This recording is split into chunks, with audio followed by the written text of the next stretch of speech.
This is Trend Following Radio, where great thinking comes alive. Nobel Prize winners, legendary traders, best-selling authors, and the pros that know what drive us irrational human beings. I am your host, Michael Covel. Not filtered, raw, honest. That's my passion.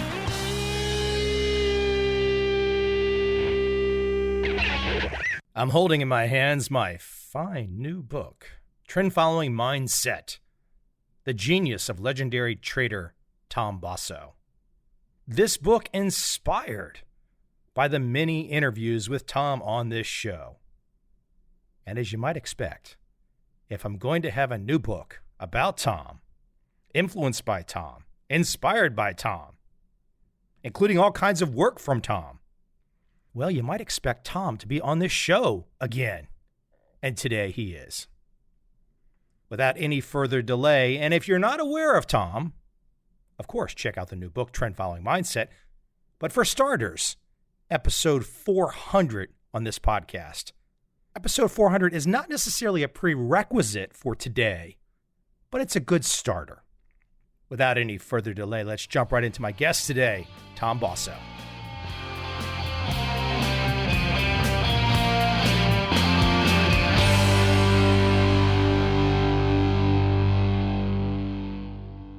I got an email last night.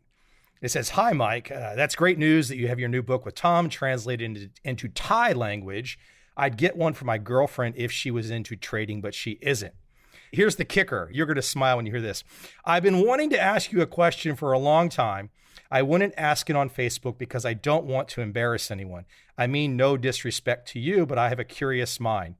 After multiple appearances on your show, and now that you've written a book together, I just wonder why you continue to mispronounce Tom's name. It could be that Mr. Tranquility. Now here he is. He's saying Mr. Tranquility, which is the wrong name. He goes, it could be that Mr. Tranquility is just too nice to correct you, or maybe he just doesn't care. Either way, I'd love to hear the story if there is one, or you can just tell me to shut the blank up and mind my own business. Up to you, as they say here in Thailand." At the risk of increasing Jack Schwager's sales, he should buy New Market Wizards and look at my chapter. I don't think it's called Tranquility, is it? No, it's Mr. Serenity. So here he is. He's ripping me for ripping your name wrong, and then he's going ahead and saying it wrong as well. Michael, it's so exhausting being a superstar like you. Hey, look, you're on your way. I don't know. You're nicer than me. I've got a little too much of a hard edge sometimes. But I got to tell you, I saw a tweet, and this is kind of an interesting way to jump into mindset. I saw a tweet where somebody said something to the effect of, well, I liked Tom until I heard him say something about politics.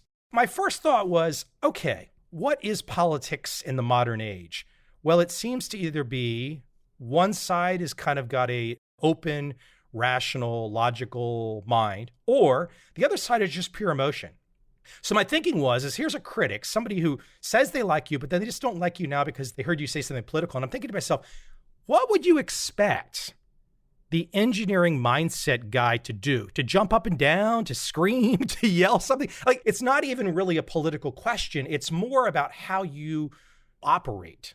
I don't know why somebody would expect you to be Mr. Emotion. Of course, we've all got emotions, but you know what I mean? The same thing's true when we had situations like we had the COVID stuff where I'm downloading spreadsheets of data from the CDC, deriving conclusions of the survivability rates and stuff based on the CDC's own numbers, which I think are a little flawed based on other studies of how people actually die with comorbidities and all this stuff. And I explain this on something like Twitter, and I get all the people who have been watching CNN or whatever that have been scared out of their wits' end, and they're just so frazzled. I'm just presenting data. Isn't that the first way to analyze anything? What's the data? Exactly. I mean, you start with the markets. You go get 20 years of data, you run it on a simulation platform. You try not to have any bias except to say, all right, I'm trying to see where the trend of these prices are going or something simple. There's lots of data that looks like it doesn't go anywhere. So call that noise. Call other parts of it information. You're trying to separate the noise from the information. It's just a data problem. And mathematically, it's no different as a chemical engineer that I am. If you're trying to control a reaction and you've got a heat exchanger and it's getting too cold, the temperature control says, hey, it's too cold. Open the steam valve, bring in more steam into the heat exchanger and heat the process up until it hits the right number, and then close down the steam valve because everything's fine now. Kind of the same thing in the markets. It's now reached this point. We got to do something. It's the same exact math, same exact philosophy. You bring up COVID, and not to be controversial, but if one has this engineering mindset, or even we shall say the trend following mindset, your first step would be, okay, what's the data say? And to not be emotional about it, to not be subjective about it, just what's the data? And when I say what's the data, okay, for example, with starters with COVID, who's dying? And is there a similarity between those that are dying? Apparently, for a lot of the people in our home country, that causes a lot of discomfort. But the data is not about discomfort. The data is just data. Yeah, it has no bias at all. It's just data, numbers. In reality, the group that's the most affected are the group my age and my wife's age and all the older people. Well, guess what? Older people tend to die more than younger people, natural causes even, and heart attacks and cancer and all sorts of other things. To say that death is strictly COVID related in that the person was dying from cancer in the first place or got hit by a car, comorbidities play into the game, and it's going to be interesting. The data is just starting to come out now, and I will analyze it before the end of 2021 on total US deaths. I'm going to be very interested to see the breakdown, because they'll usually at some point within a 6-month to 12-month, they'll be able to tell us how everybody died in the US in more detail, and they'll have it cross-checked. It's going to be interesting to see the total number of deaths versus the population in 2021 versus 2020, when we were in the height of all this COVID stuff. I'm going to say that I don't think there's going to be a whole lot of difference in the total deaths out there. Meaning what we did is we probably moved forward deaths. Probably just shifted the labeling of some deaths from maybe like heart attacks over to COVID, or maybe from pneumonia over to COVID or something. There might have been some lung related types of diseases that you'll see go down, and then COVID will go up. But total deaths are not going to be significantly different. But to look at some of the news, say last April, May, oh my gosh, you thought the world was going to end. And this is just a curious mind conversation. This is not the back of your mind. You're thinking, how can I don't know if you have a side, but how can my partisan side gain advantage? We're just having a conversation about stuff that used to be normal to talk about. When I first heard of COVID and everything started getting locked down, I was my life doesn't change a lot. I sit at a computer. I have my wife. We love to cook. So once a week or so, we go out to the grocery store with masks and come home and be isolated. And it was no big deal. Trading was going well.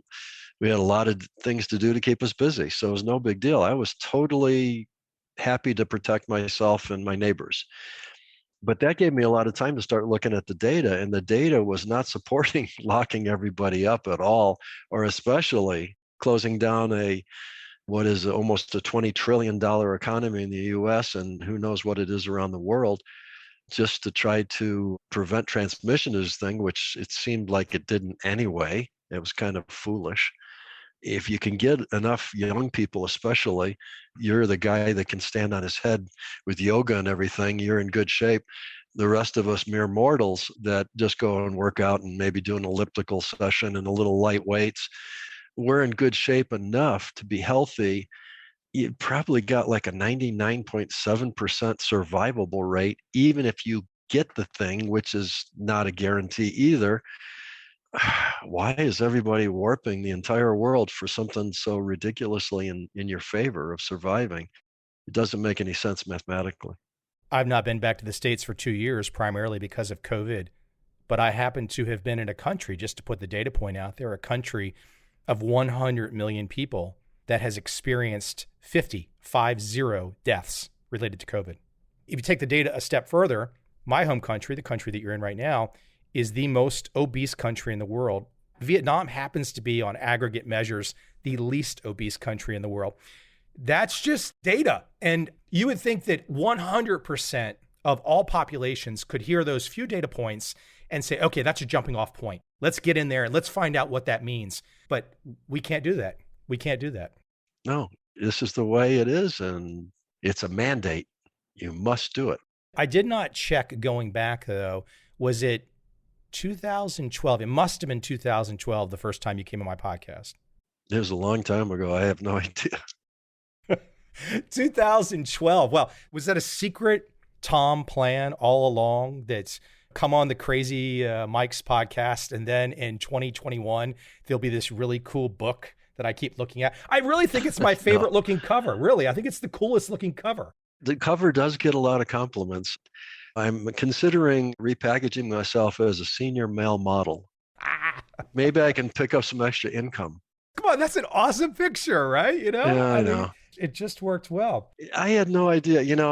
When I retired, I took a year off from trading. I was so sick of dealing with, you got clients, you got the government, you got audits and lawyers and accountants, and spending $100,000 a year on just wasteful nonsense, time and money. I just enjoyed life for a year, and I stuck my money in a money market basically and just relaxed. Actually, marrying Brenda really was the reason why, because she knew I was a money manager. We're going to get married now. We're engaged. She comes to me one day and says, I'm kind of almost embarrassed, but I've been doing this thing with this broker, and would you look at it? And giving me like a half an hour of apologies ahead of handing me the sheet of paper. And I said, no, I'll be happy to. It's no big deal. I've looked at these thousands of times. And I looked down it and I said, why would you be embarrassed at this? You've done an above average job, in my opinion. So I was complimentary, and we're going to get married finally. And it was definite then. It was pretty obvious I probably should be the one. She's the real estate expert. She does all our real estate. I have nothing. She says, sign here, sign here, sign here. And I just sign.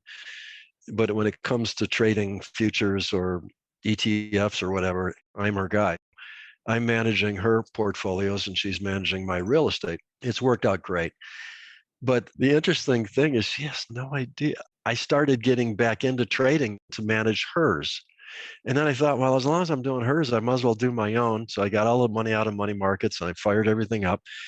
And then I had relatives asking me questions, and that started the Facebook stuff. That's how you got on to potentially connect with everybody. Relative connections. I was just helping relatives because I can put it in a Facebook post. My stepson can see it. My brother over in New York can see it. My sister, if she wanted to, in Wisconsin could see it. Brenda's brother-in-law over in Atlanta could see it. I mean, you've got people all over the world. They all can see the one little post. Perfect. And then I had some old friends who were traders from the industry that saw it and said, hey, this is cool. They reshare something, and then all of a sudden somebody else has to be a friend. And then all of a sudden I've got 1,000 Facebook people, and people are saying, you really should go on Twitter. Larry Tantarelli, who I think, he's a trend follower. He says, and I helped him a bunch get started and a lot of advice. And he says, you should be on Twitter. There's a lot of people on Twitter. I said, okay, so I'll go over there. It's no big deal. I just put it here and then Control-C, Control-V, boom, out on Twitter. And then I now got 27,000 followers on Twitter. So one thing leads to another, and you interview me and it goes viral. Getting 6 emails a day. My wife and I are out at the pool in Malaga, and we decided to enjoy the ride.world as a solution potentially to getting the information from me to the world in the least costly, most cost effective, you could say, means of getting it out there. Then that goes nuts. The website's been insanely, we get thousands and thousands of people visiting that website every month. I still get a few emails, but strangely, the emails are a lot less now than they used to be when we started everything. And yet my name is everywhere. This will probably change things. No, I don't know. It hasn't so far, but my life's not going to change a lot from what it is. Let me push on you, though, a little bit. So all this starts to happen. Clearly, there's a fun process of giving back. So, you spend decades and decades having all the success and learning all these lessons, you're in your retirement, you're kind of like, okay, you've already chosen a path in retirement, but then I guess this idea of being an educator sucked you back in and started the mind going again. And you seem to really love that process though. You hear it's an overused phrase, but giving back, life's been very good, and the industry has been very, very good to me. There was people along the way that threw in their 2 cents to me, helped me through. You did Larry Height's book, and tell you what, Larry's chapter in Market Wizards just hit my brain mathematically and helped me develop my volatility controls that I used way back when. And that Trendstat used very successfully for a long run, 28 years. Still using them today. People helped me whether they even knew they were helping me or not, just from saying something in an interview. I might have read it and it just hit my brain the right way and it triggered something and off I went. But it's kind of like at this point in my life, I've got 4 accounts I manage: my IRA, my personal account, my wife's IRA, and her personal account. I don't have to register. I don't have audits. I don't have legal. And life's good. And I play a lot of golf and I work out. And we're actually cooking buffalo chili tonight with real buffalo just to try it. Never did it before.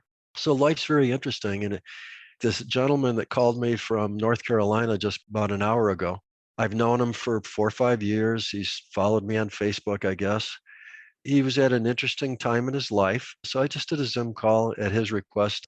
They thought it was appropriate to help him at that point in time. So I took, an hour. At the end of the thing, he is just profusely thanking me for getting him from completely confused to totally clear on what he needs to do. It's not that hard for me to do, and it's kind of satisfying because I'm helping someone. I could go work in a food kitchen someplace and hand out food to the homeless, but this is an expertise I have that's a little bit more unique compared to a lot of people could serve food in a food pantry. There's not too many people that could do what I do to help traders. You brought up an example of what I did too, of somebody with confused charts and all kinds of indicators and whatnot. I make the analogy to something like cleaning the room. Everything's piled up all around the room and you can't really even see where the bed is.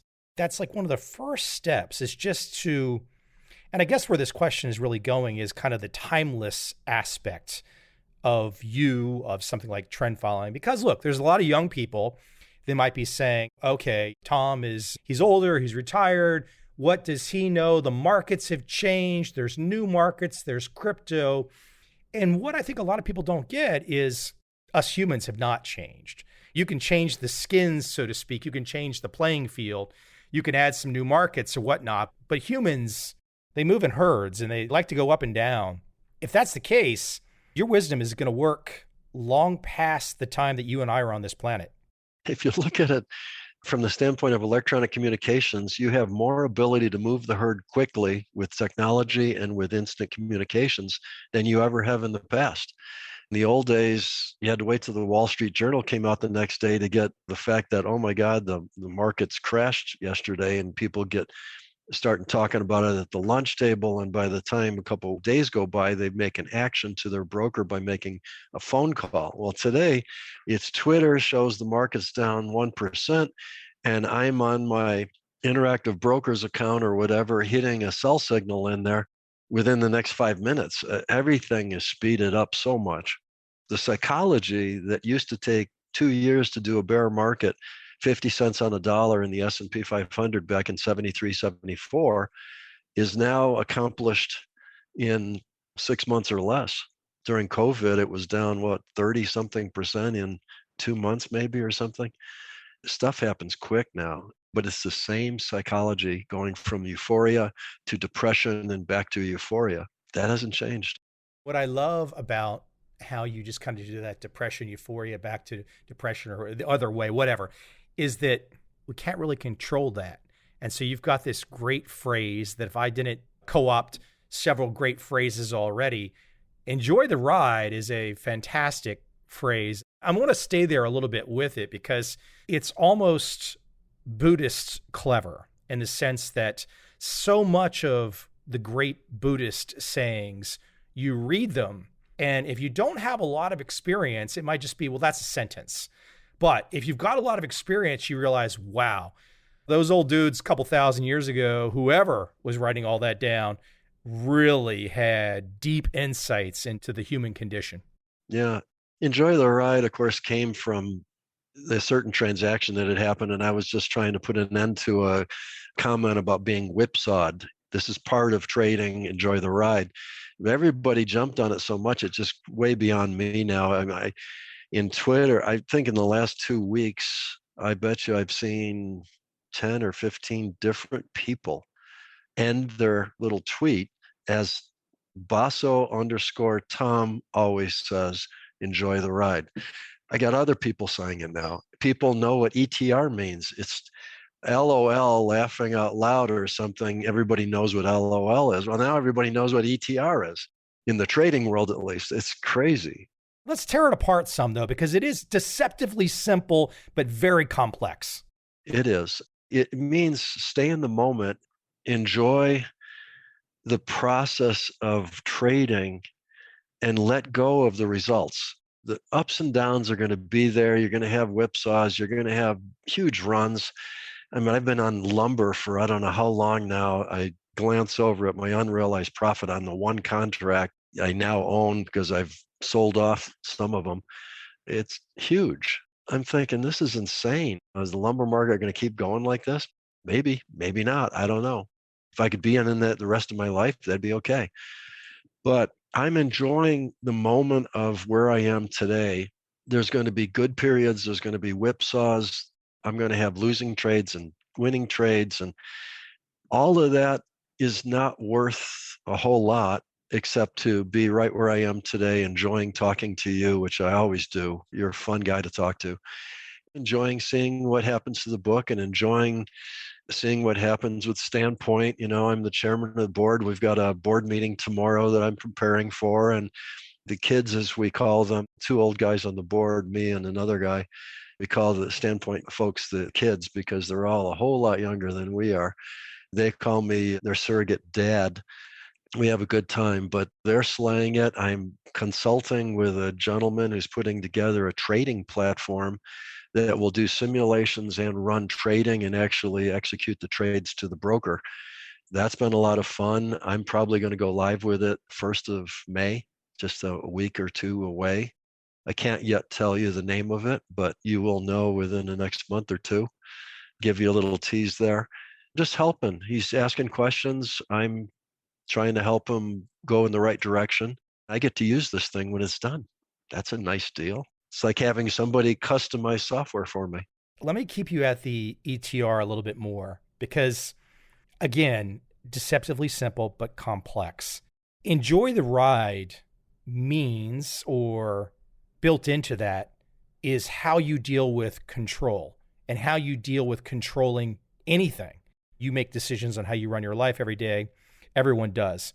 But enjoy the ride has built into it that you're giving up control to some degree. Control where a lot of people think, a lot of new people, and perhaps even a lot of experienced people believe that when they look at the markets, they look at their systems or whatever, they think they really imagine they can control it. They can control that outcome. They can control what's going on day to day. I have people tell me all the time, they write me and they say, trying to increase my consistency so I make money every day. I was like, oh, Bernie Madoff, great. Yeah. Speak to this idea of control and why are you comfortable giving up control? I mean, obviously, you know you don't have the control, so it's easy to give it up, but a lot of people really struggle with this. The way I looked at it when I started out back in the 70s, I'm starting to trade stocks and I'm looking at the New York Stock Exchange trading billions of dollars a day. And here's my piddly little $10,000 or whatever when I started out. And I realized that nothing I'm going to do in the market's going to amount to anything. I'm an ant compared to elephants. I've always had this attitude, even in Trendstat days, we were managing 600 million, but I was very careful to be a fairly reasonably small part of whatever market I was in so that I could have liquidity in and out. I never really ever thought that I could control what the markets do because there's so many other players and so many now trillions of dollars that are going back and forth and buying and selling. And the buyers and sellers both think they're right, but they're pushing them. And I always felt like I was just going along for the ride. And that's where the ride part of enjoy the ride comes in. And I think you've said this to me in one of the interviews that you can't control the direction of the wind, but you can adjust your sails. That's a famous one from sailing. You can also quote me on saying a long time ago, and it's been quoted several times since, I guess, that I always say the market will do what the market will do. And I think even Brenda might have stuck that in the foreword of the book. I can't remember. But I've told her that so many times. I'm sitting here watching the morning business show while I'm having breakfast or coffee or something, and somebody will be predicting this and predicting that. And then my wife is over there telling me, yeah, but Tom says the market will do whatever the market will do. And I think that that's the philosophy I take for the markets. So the markets are going to do whatever they do.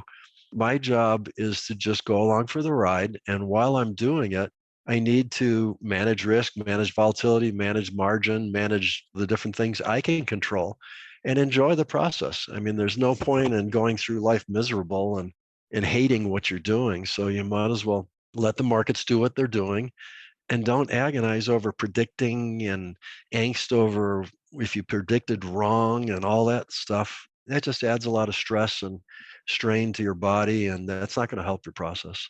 How do you think, if you care to guess or theorize, how do we get to a situation where potentially bright people, maybe they've got a little money, they've had some success in life, where do they get the idea? Where does it come from that they can possibly be consistent enough to make money every day or every month?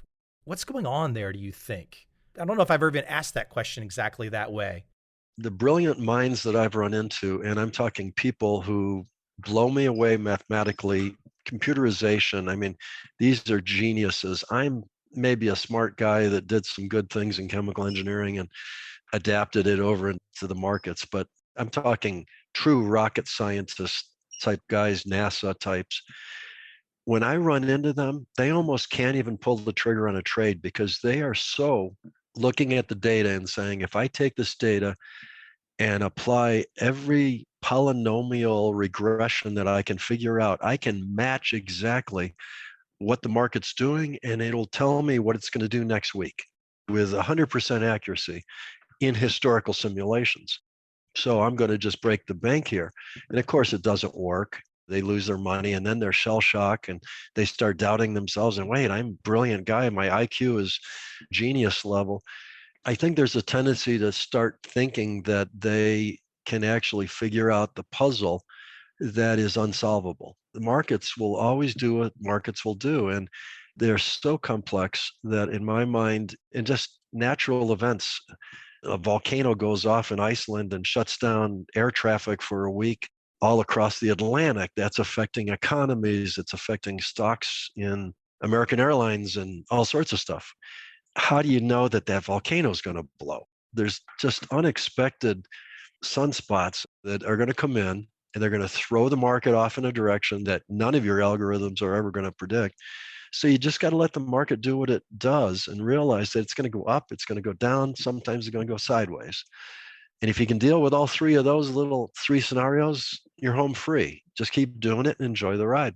Years ago, the first time I met Ed Sakota, maybe 20 years ago, and when I was doing some homework on him, I came across at that time a paper online, a high school paper from his son. So his son was a teenager. I looked at that paper, maybe his son was 14 or 15. I looked at that paper and it was 10 to 20 pages long and it was solid math. I had no idea what this was at all, right? I draw the conclusion, I think to myself, well, Dad is an MIT grad. Dad probably gets all this too. But I bring all that up because this same guy that understands all of that math is the same guy who has the whipsaw video on YouTube, which probably now has 500,000 views, maybe more, I don't know. It's an interesting process sometimes to see where some of those guys that really have that genius level math can kind of like put it in their holster, so to speak, and then turn around and get the psychology that you get, which is the enjoy the ride or the whipsaw song, all that kind of stuff. As you just point out, a lot of guys with the superstar math ability, they get frustrated perhaps psychologically. I was going down that path in my 20s.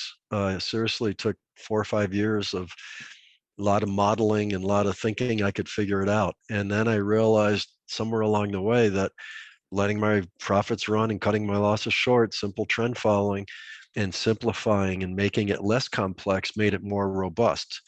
As I've mentioned to a lot of traders, there's a difference between perfection and reliability as a trader versus making money. You're not in trading trying to be perfect, you're trying to produce a profit. And those are two different things, very different things. And I think people think being perfect is going to lead to profits. It's not true. For example, I'm over my lifetime, somewhere around 2/3 of the time I'm wrong, 1/3 right. I'm okay with that because I'm profitable. I live off of my portfolio. So that's fine. I'm trying to be profitable. I don't really care about being right all the time. I just want to be profitable. And I think that that's something that takes a while for traders, and some traders never get it. But I think most traders eventually, as they mature, start realizing, you're talking to enough people and listening to enough interviews and podcasts and whatever, I think you finally start figuring out that it's a long-term process and losses are part of the process. I think Ed Seykota once said, having profits without having losses is like breathing in without breathing out. They're both sort of part of the flow that you have to go through in trading. And when you settle into that, you're okay managing your losses, letting your profits run and being patient with them, then I think you finally get there and you realize, hey, I had a positive year. I have to pay the IRS a bunch of money. But hold on, now the IRS just makes up money and they send us money. Yeah. Yeah, don't get me started on how stupid that is. And it's our money they're sending us, and we're supposed to be happy about it. I've had a chance to interview you many times. This is the first chance that I've had to interview you kind of on video. And you have this very even-keeled voice and persona. When is the last time that you got mad? Or has it changed over the course of your lifetime where you've gotten older and you've got to more enjoy the ride? Or were you younger and you had periods of, because I know I did for sure, I definitely could feel the difference in age in terms of that benefit. Speak to me about that. What causes you to sometimes get off the ETR? Anything these days? It's very rare, but I can think of maybe some instances where I get mad at myself for not thinking through a reasonable strategy on a golf shot or something. Like I try to pull off a shot that when I sit back and reflect on it, that was kind of not a real smart thing to do there. That can make me mad, and it's mostly mad at myself. Brenda and I have put together quite the lifestyle, I think. We have our home in the woods for the summertime, so we're up in the mountains at 5,000 feet. It's a lot cooler. As you know, I live in Scottsdale during the winter. It's 330 days of sunshine. Golf courses, like 200 golf courses in the metropolitan area, and I'm a golf nut. I kind of live in heaven in both places. Our lifestyle is very, very tightly put together, and we're both on the same page with things food-wise. We both don't like onions, strangely, when we cook. So neither one of us uses onions, to just coin an example. Tom Basso does not like onions. That's what makes him mad and angry. We've got to the secret today. You can go back and look. I don't know if it's still on Facebook, but I published a study I did of the purchasing power of the US dollar plotted against the US per capita consumption of onions. And as onion consumption has increased every single year in the US over the last roughly 35, 40 years, the US dollar's purchasing power has gone nowhere but down. My conclusion is we need to stop eating onions if we want to save the dollar. Everybody got a big kick out of that in the trading world, and I published that. It had a really beautiful graph and everything. The joke is really, I just don't like onions. But here's an example. I ate all my life. I traveled the world, and I had to watch my weight because you're eating in a restaurant with clients all the time. And so I'd always have a Cobb salad wherever I went. And there's usually one on a lot of menus. Cobb salads are pretty worldwide. And a Cobb salad is a very specific set of ingredients, and I can eat them all. The dressing, okay, I got that. I can have lunch. Lately, in the last couple of years, I've had 2 Cobb salads come to the table with raw rings of onions laying across the top for decoration. And I turn and look at the waitress and I say, that's not a Cobb salad. If you're selling a Cobb salad, that's a specific thing. This is something else. It just frustrates me to see what people are doing with onions, but it doesn't make me mad. It's more frustrated. You bring up the government, and I would have to say that I've gotten very frustrated in watching things in the last 4, 5, 6 years. And a lot of my frustration, I think, comes from the fact that if we look at the data, the pure data is being ignored. That's one issue. Secondarily, there are powers that be that want that data ignored, or they obscure the data, or they lie about the data. That's very frustrating. And then you've got a media system that is really pushing agendas. And the hard part for me is that coming to that real conclusion, I can't control it at all. I don't know if anybody can anymore. I have serious doubts as to whether or not the type of government in America will continue well into the future. It's a really interesting time right now. It is. I seem to be on the receiving end of the negative side of these times. I don't see how quality of life in the United States is increasing. And as I was describing to somebody last week, there's an economic term that's perfectly captures it. It's called utility. The utility of something is sort of, in economic terms, the price you pay for what you get, kind of. So you have a thing in your life that you've had to pay to put together, or to buy a house in the mountains cost you some money.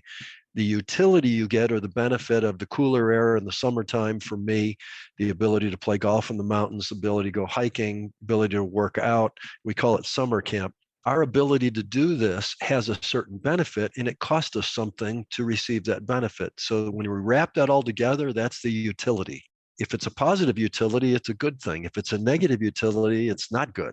My utility in the United States, given how I've structured my whole life and my retirement and my trading and my website standpoint and helping people with simulation packages, that's all a lot of fun. I have a certain amount of utility to my lifestyle.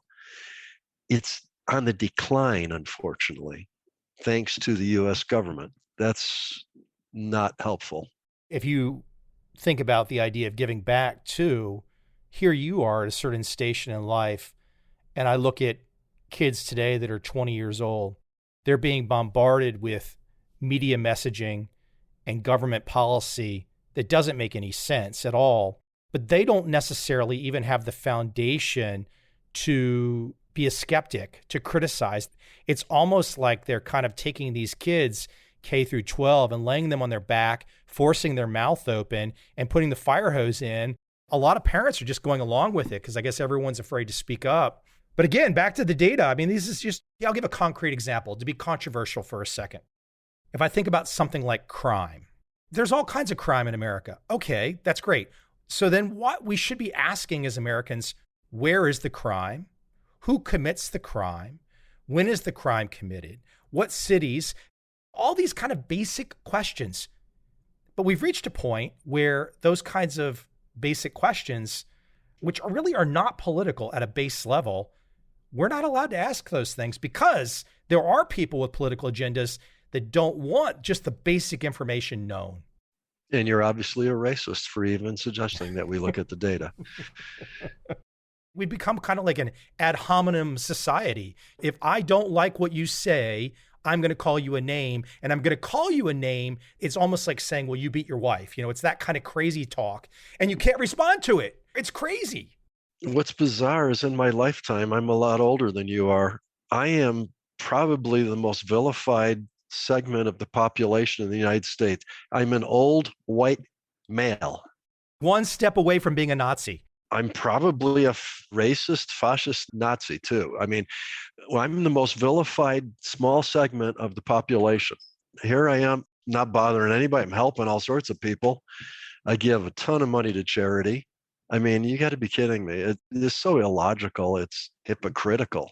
If we were to model this too, if we were to take all the inputs that you and I are talking about, if we were talking about the actions, the reactions, the media players, the government decisions, and we were to try and take all this in and model it, it just doesn't look so nice looking into the future. No, it doesn't. It really worries me. The utility is going down, sadly. You know what I've done? Doing little things like in the condo complex I live in down in the Scottsdale area. I've got a nice luxury condo, elevator for myself and everything. I haven't liked some of the landscaping, but I've taken courses in landscape architecture and pruning and all sorts of weird esoteric landscaping oriented topics. And everywhere I go in the world, I always visit the botanical gardens. I've got lots of beautiful photographs. And I said, the utility of that landscaping is not good and it's not getting any better because they've left the wrong plants there. There are too many plants. I am going to volunteer to the new board that was coming on. I'm going to go in and convince them that I am smarter in landscape architecture than all of the rest of the residents here together.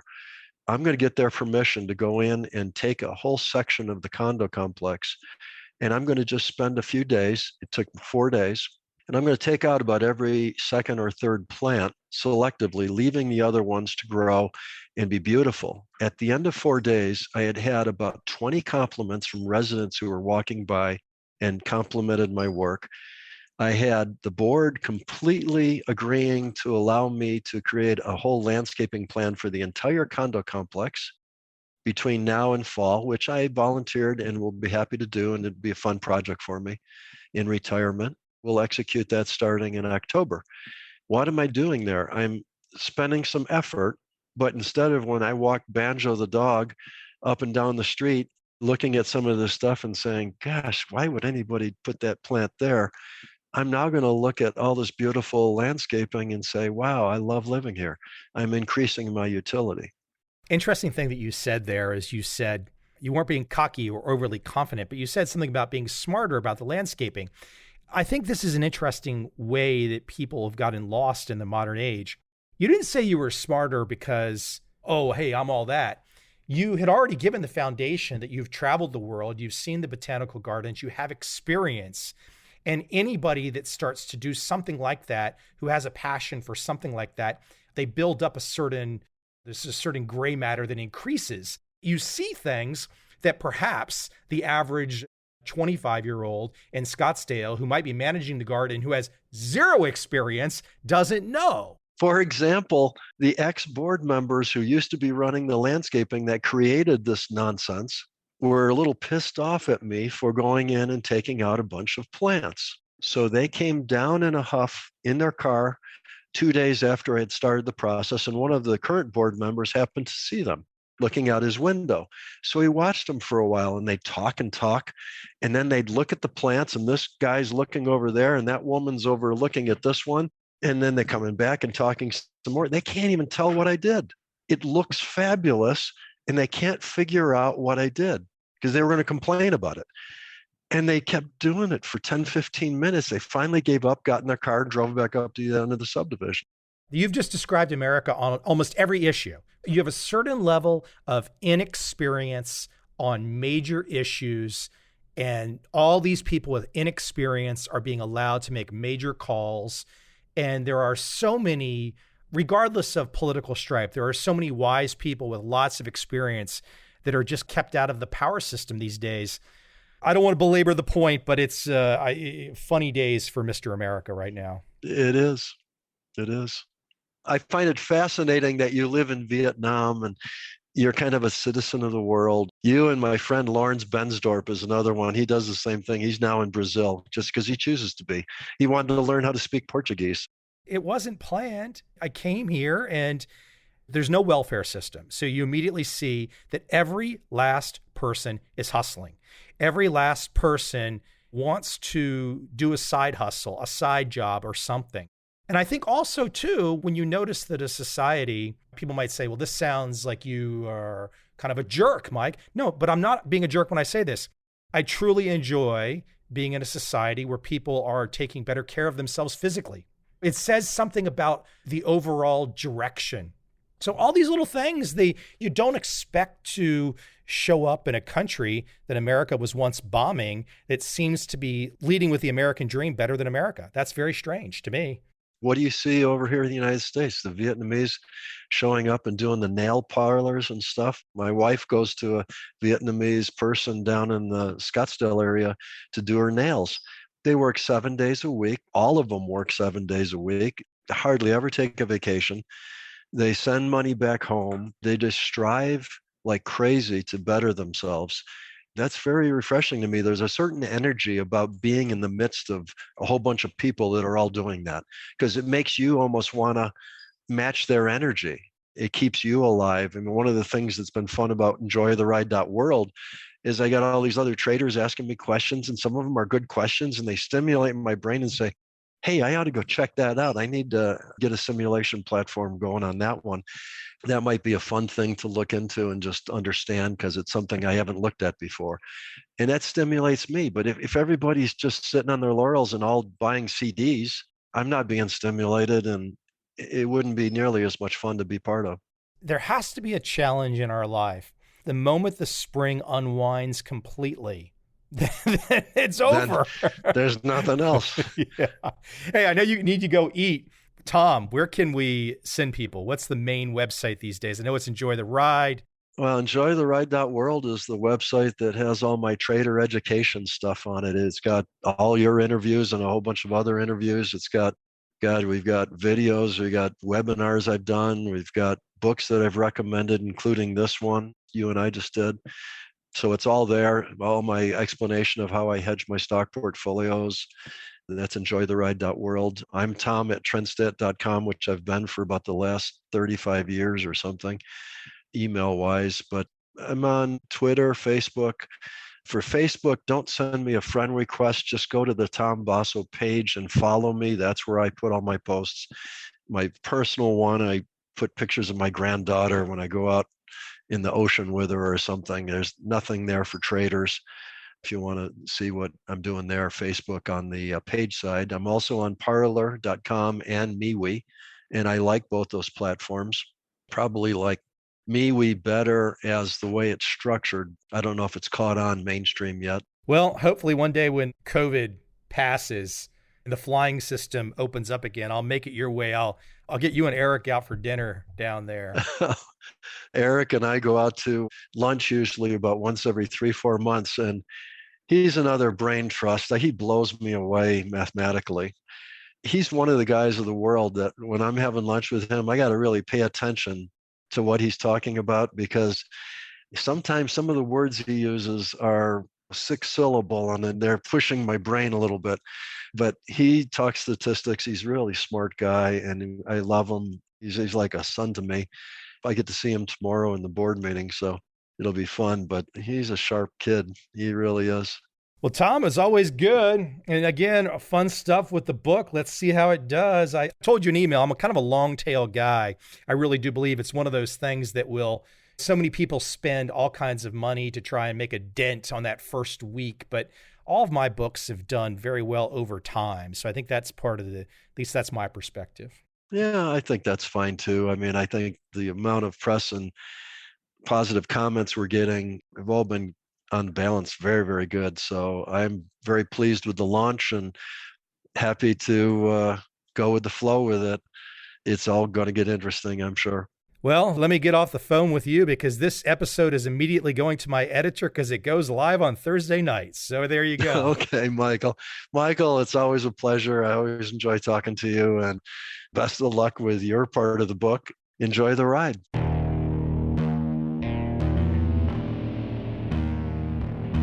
I see a time when those awake will understand how to make money in up, down, and surprise markets. Whether new trader or experienced, college student or financial advisor, protecting against a crash or just trying to make a lot of money, trend following offers everyone an answer in uncertain times. To get started immediately, send me an email, michael@covel.com. I will send you the right trend following steps to take along with my free video. But if you want to buy and hold, trust the government and trust Wall Street, this is absolutely not for you.